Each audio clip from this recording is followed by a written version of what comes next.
You're watching the survivors run. They sprint down an empty street, lungs burning, looking back over their shoulders. In every zombie movie, this is the plan. Run fast, run now, don't stop. But if you dropped a real ancient human into that same street, surrounded by the same slow, shambling horde, they wouldn't run at all. They'd walk. And the strange truth is, walking might be the better strategy. Here's why.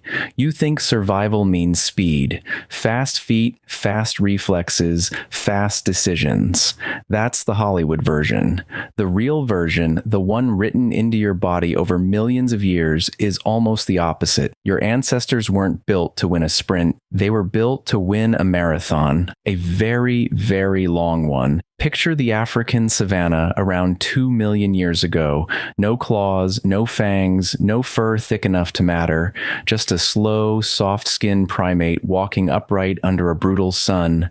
By every obvious measure, this animal should have been prey. And yet it became one of the most efficient hunters the planet has ever produced. How? The answer is a hunting method called persistence hunting. Harvard biologist Daniel Lieberman has spent decades studying it. His research shows that humans evolved an extraordinary, almost unfair advantage. We can lose heat through sweat far more efficiently than almost any other large mammal. A cheetah can outrun you in seconds, but a cheetah can't sweat. It has to stop, pant, and cool down. Your ancestors didn't have to stop. They just kept walking and then jogging for hours. A kudu or an antelope can outsprint a human easily for the first 10 minutes, but it overheats. Its body builds up heat faster than it can release it. Your ancestors would simply keep tracking it hour after hour in the worst heat of the day until the animal collapsed from heat stroke. No spears needed at first, just patience and a body engineered to never quit. This is the part of you that's still here, right now.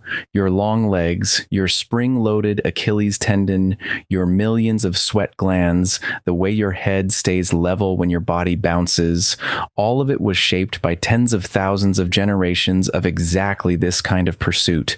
You weren't built to win a 100-meter dash. You were built to outlast. So picture the zombies again. Slow, relentless, never stopping to rest, never overheating, never needing water. On paper, that almost sounds like an ancient human's old prey, except for one detail. Zombies in fiction don't get tired, and persistence hunting only works on something that does. This is where the real twist begins. If zombies can't overheat, can't dehydrate, can't collapse from exhaustion, then the very weapon your ancestors used to dominate the savannah stops working. Endurance becomes useless against an opponent who has no limit to endure past. So would ancient humans actually be worse off than us?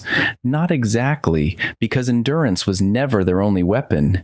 It was just the most famous one. The far more important survival tool wasn't physical, it was social. Anthropologist Robin Dunbar has spent his career studying the size and structure of early human groups. His research suggests early humans lived in tight bands of roughly 50 to 150 people, bound together by something almost no other species has: gossip, storytelling, and deep, ongoing cooperation.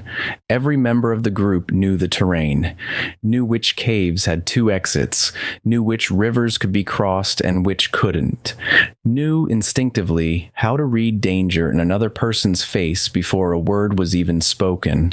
A zombie apocalypse, stripped of all its horror movie gore, is really just a resource and coordination problem. Where is safe ground? Who watches at night? How do you move 20 people without losing one? Modern humans, scattered into nuclear families and solo apartments, often have to relearn these skills from scratch under pressure.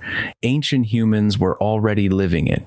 Every single day was already a coordination problem, solved together or not solved at all. There's something else too. Something almost too obvious to notice. Anthropologist Christopher Boehm studied how early human groups maintained order without kings, without police, without written law. His research found that hunter-gatherer bands actively, deliberately suppressed bullies and aggressive individuals who threatened the group. If one person became too dangerous, too unpredictable, too much of a threat to everyone else's survival, The group dealt with it quickly, collectively, quietly.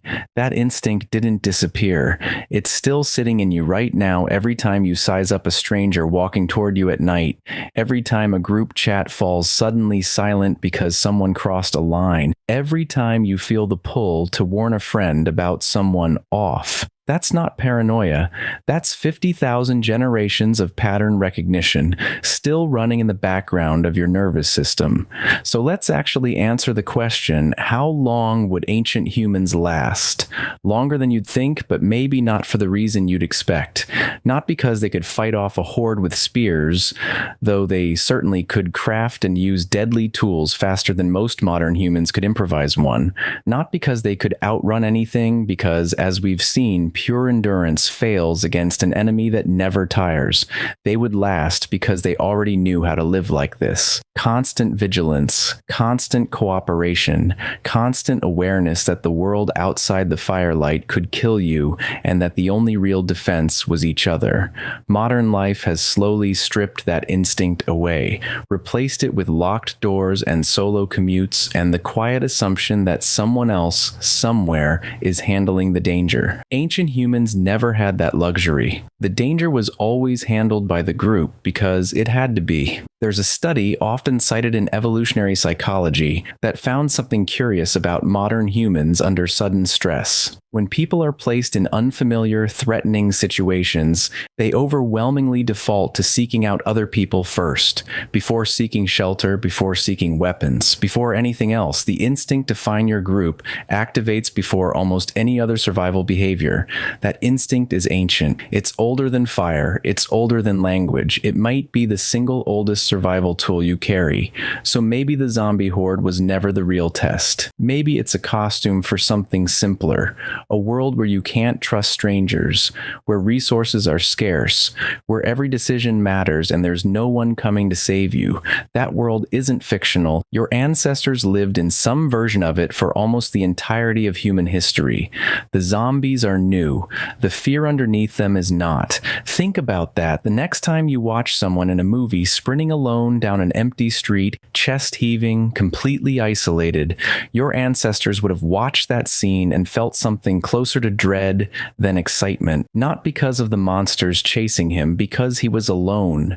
You weren't built to outrun the apocalypse. You were built to survive it together.